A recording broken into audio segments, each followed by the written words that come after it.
Infantry Weapon Postcards number 40. East German 7.62 by 39 MPi KM series in excruciating detail, and the 22 long rifle MPI-69. Another rehash, but in torturous detail, just like last week. If you want the too long, didn't watch version, I will put a link in the end screen. All right, dudes, the last East German section. I promise. Just like I promised your mom. East Germany received the documentation to build the AKM in October 1962. This was given the factory model name of Garot 910 KM. The first pre-production models were made in 1964, with serial production starting in 1965. It was constant until the end of all East German AK production in 1990. At its peak, the factory employed over 1,000 workers and was producing 100,000 rifles a year. Here we have an assortment of MPi KMs from 1965 to 1988. All are different. We are going to explore it all. Stand by. The folding stock model, the Garot 910 KMS, was adopted by the East German military as the MPi KMS-72. And you guessed it, 1972. What was unique at the time was that the folding stock was a separate component, and the two models shared the same receiver. An early model of the rifle was made for export in 1971, primarily to Egypt. Folding stocks were also retrofitted to fixed stock rifles. This lineup of KMS-72s shows the parts evolution.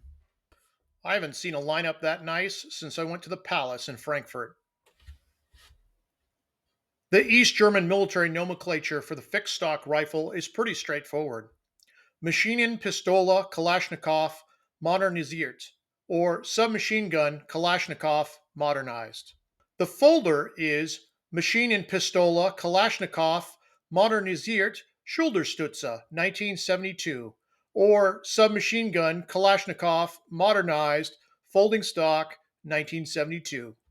Now, the MPi KMS-72 name is a little confusing.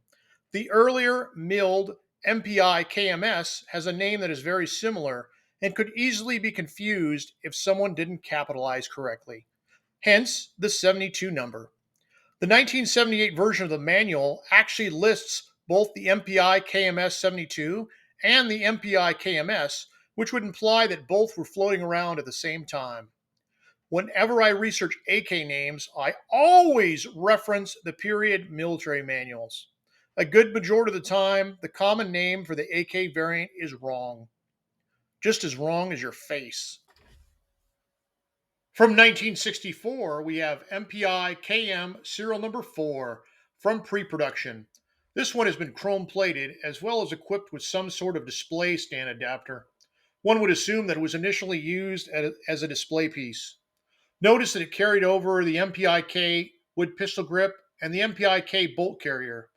The solid beech buttstock is also unique to the pre-production rifles. Then we have a neat 1964 dated cutaway, which gives us an idea of what a 1964 production rifle would have looked like. Sadly, these East German cutaways are still considered machine guns in the United States. Otherwise, I probably would have brought one home. From 1965, we have a rifle with two plaques. The buttstock plaque celebrates the National Defense Minister visiting the factory on the 21st of June, 1965. The pistol grip plaque celebrates this being the first piece of serial production. Note the red color-filled rear sight leaf and that the production buttstock is laminated wood. 1966, we see the introduction of the trademark East German plastic pistol grip and upper handguard. These would be used until the end. East German MPi KM series rifles do not have their factory code stamping in the same location as other AKs.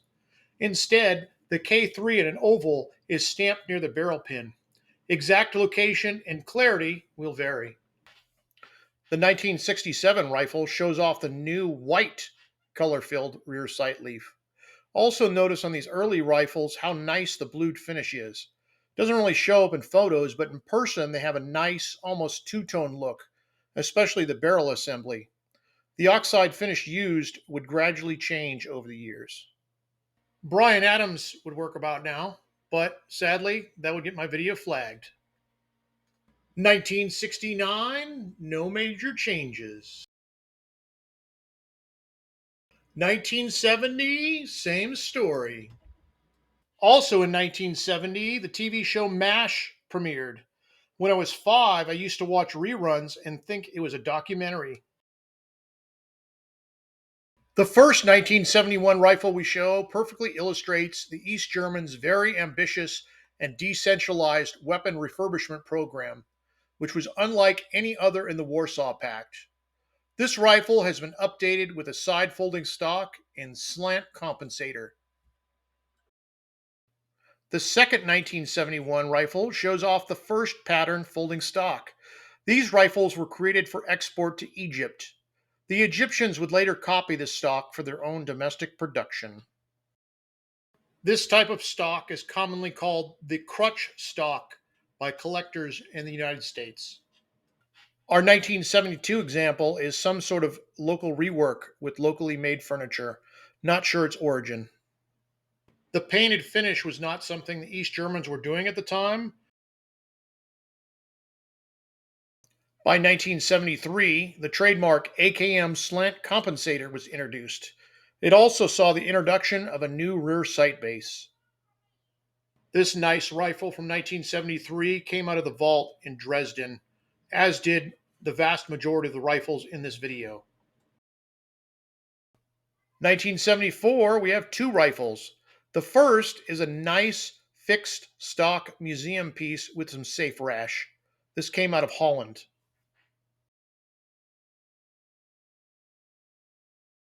A good shot of the selector markings. D is Dauerfeuer, which is full automatic. E is Einzelfeuer, which is semi-automatic.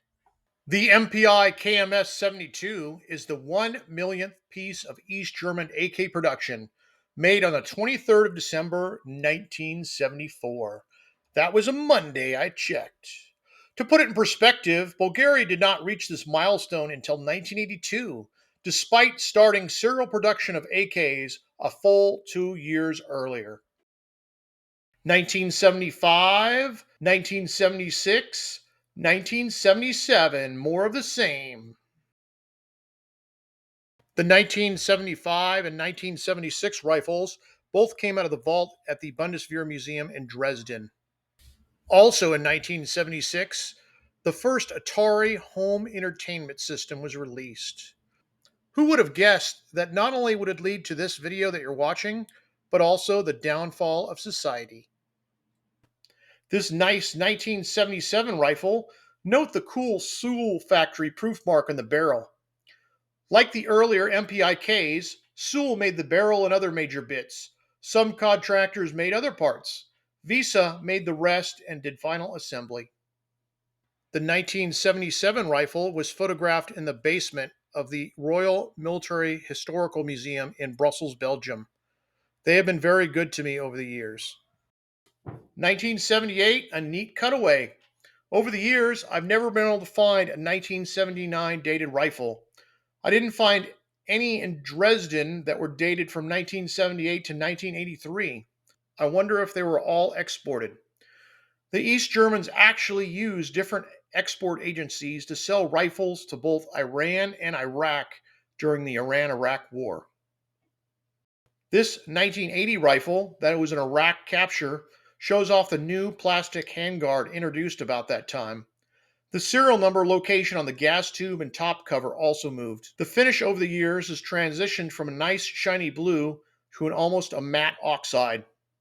1981, another Iraqi capture.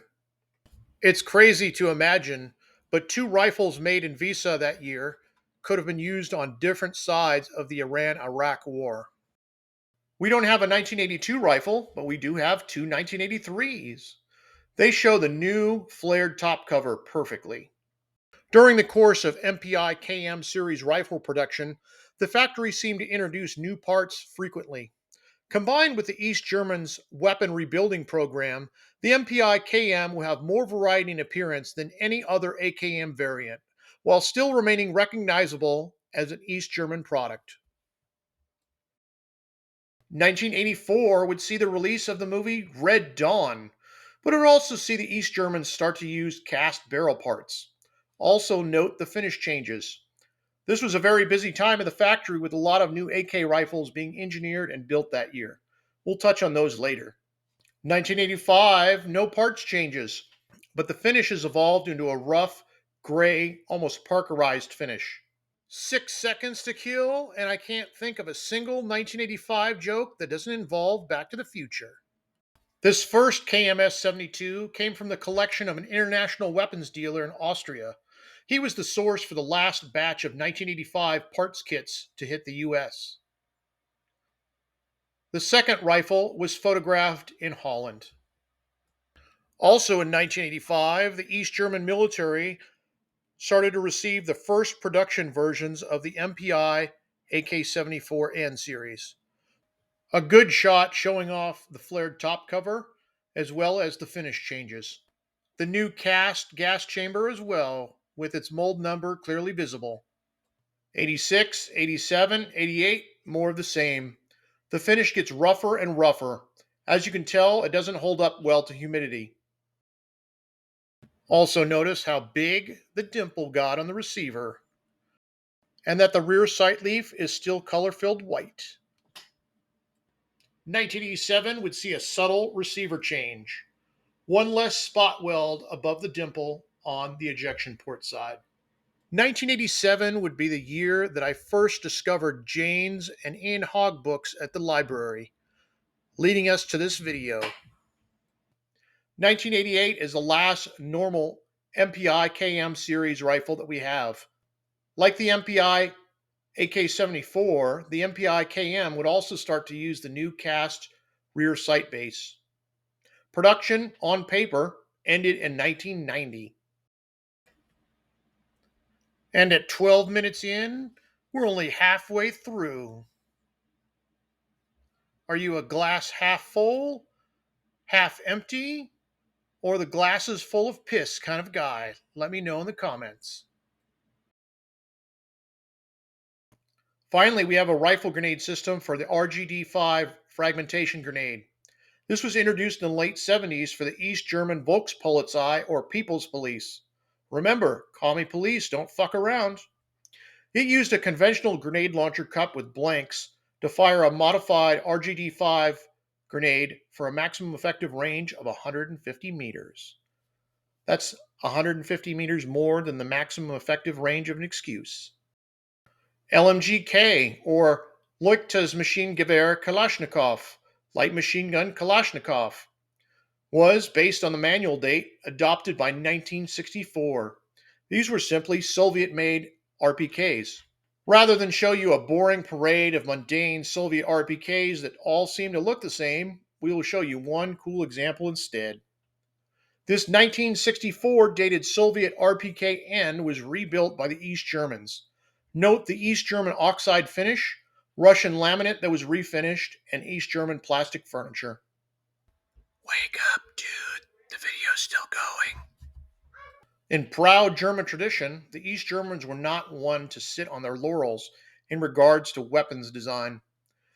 This gained momentum in the early 80s and seemed to coincide with when the East Germans were working on their own AK-74, when their supply of 7.62 by 39 RPKs dried up from the Soviet Union, and when the demand for their export products was at an all-time high. Because nothing says communism works like selling weapons for cash. As a result, they created a number of different variants, primarily for the export market. Some limited numbers were also taken by various special elements in East Germany, such as the secret police. A few others were exported to such places as Iraq, India, and Peru. Others never seemed to make it past the sample or concept model stage. Keeping in line with other East German AKs, the export weapons each had a different name depending on who was talking about them, kind of like the chick down at the bar. All of them were given export names, while the factory model numbers seem to be a little bit more confusing, as different models seem to have the same factory number. None of them received official East German military designations. Because I know you guys like to look at pictures, here's my chart that tries to make sense of it all. For the duration of the video, we are going to use the export name. By now, the factory model number for the fixed stock AKM was the 911. The first 1984 example wears the optional painted finish, same paint used on the East German AK-74. The second example has an optics rail for day or night optic, as well as a flash hider. The third and final example is from 1989 and has semi-auto fire control. Remember, communist-made semi-auto AKs use all three holes, just like your mom.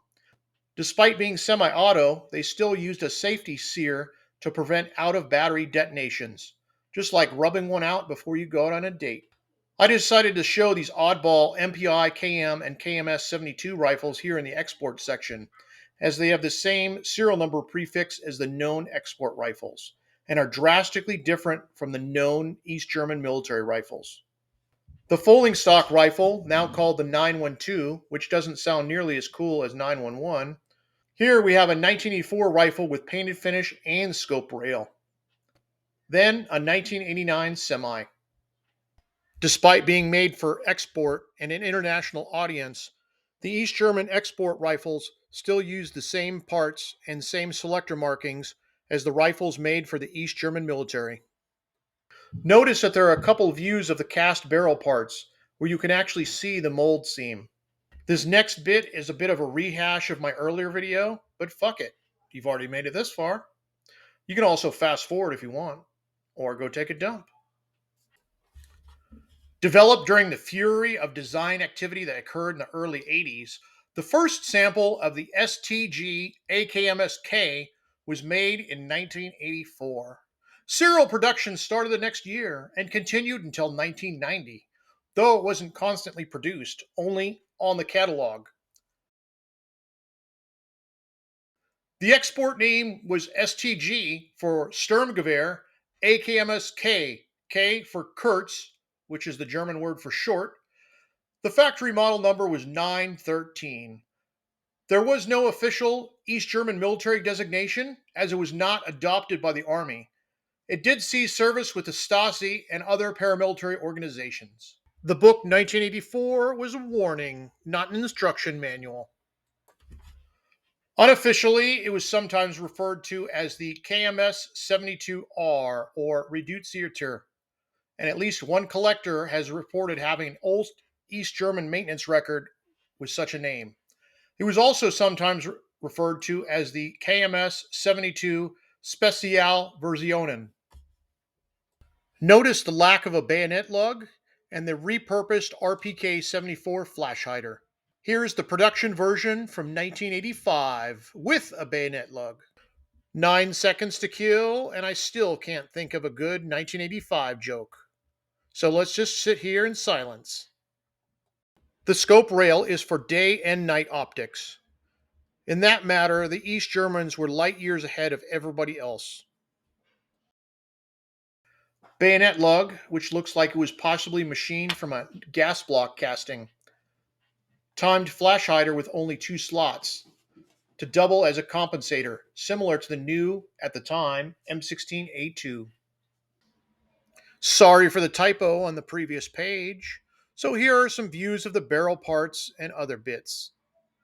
Some comparison shots showing the difference in gas system length between the STG AKMS-K and a standard MPi KM. I'm not sure why I didn't photograph it, but I did compare the STG AKMS-K gas system to a Hungarian AMD-65.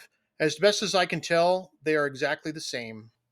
By 1989, using parts designed for the short AK-74, the MPi AKS-74NK, the STG AKMS-K went to using a standard gas system, but with a one-piece gas block / front sight block. I'm not sure when this change occurred, as the only examples in captivity are dated 1985, then 1989. Something I'd never noticed before was that this 1989 example is using the wider AK-74 style sling. This would mean that it is using the folding stock from the MPi AKS-74N, which had a wider sling loop than the standard KMS-72 stock.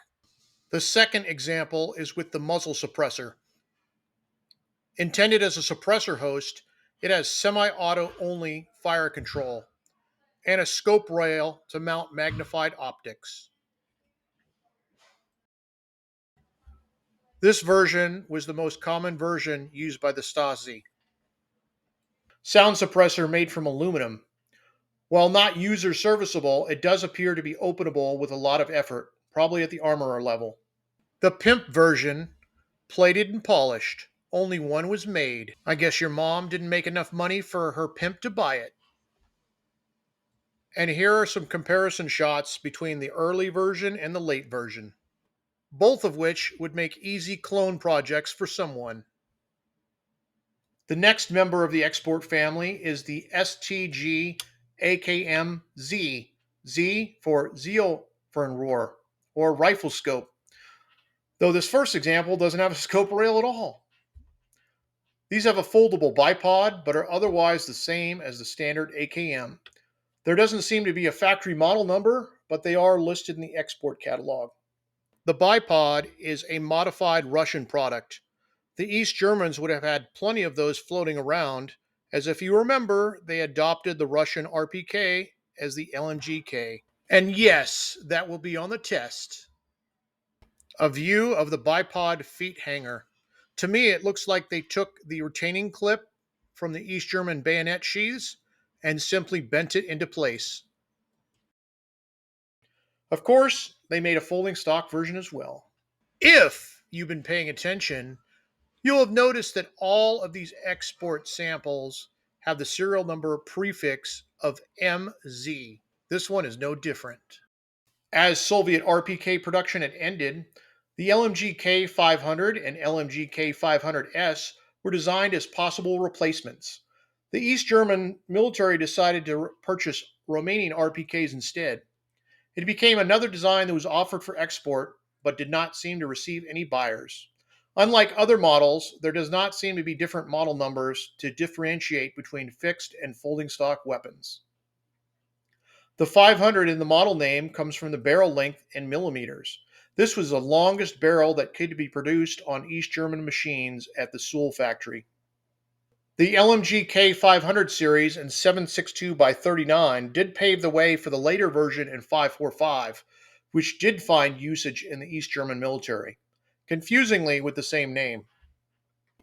The PG 500 was essentially a standard AKM with a scope rail, but with a longer barrel. The PG 500 was marketed as a precision rifle, and a telescopic sight was listed as an option. It did find at least one buyer, as examples were captured in Iraq by U.S. forces. PG translates to precision Gewehr or precision rifle. As the LMG, the 500 comes from the barrel length. Your mom should like this one. This example has the rare black furniture.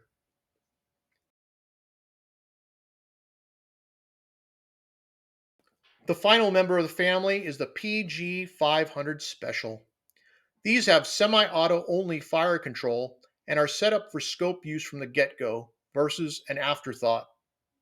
Note the 10-round mag. While the first example seemed to use a repurposed Russian RPK barrel and handguard, this second example seems to use standard East German PG 500 barrel and handguard. The KK MPi-69 Klein Caliber Maschinenpistole 1969, 22 long rifle or in metric 5.6 by 15R for rimmed. These were developed for East German youth organizations. This first example is one of the prototypes.